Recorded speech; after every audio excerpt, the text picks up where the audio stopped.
তোমার বাবারে কই আমার ভোটটা দিতে যাও।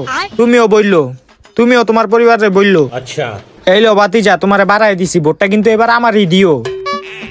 আরে কাকা আপনি এইলন কাকা, আপনারে বাড়াই দিছি কাকা, ভোটটা কিন্তু এবার আমারই দিয়েন। ঠিক আছে ঠিক আছে যান। কাকাই দিহি টেকাদা ভোট কিনতেছে, আমিও যাই কাকার কাছে গিয়া টেকা চাই।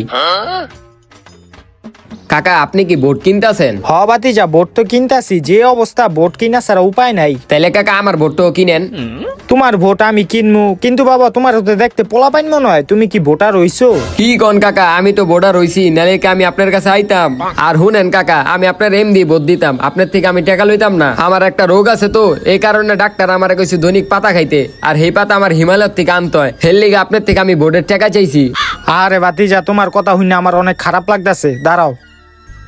ল ভাতিজা, তোমারে আমি 5,000 টাকা দিলাম, তুমি যেই পাতাটা খাও ওইটার থেকে আরো ভালো মানের পাতা কিনা খাইও, আর ভোটটা কিন্তু আমারই দিও। আচ্ছা কাকা। ঠিক আছে যাও। না আজকে অনেকটি ভোট কিনা লাইছি, আজকের লইয়া জায়গা।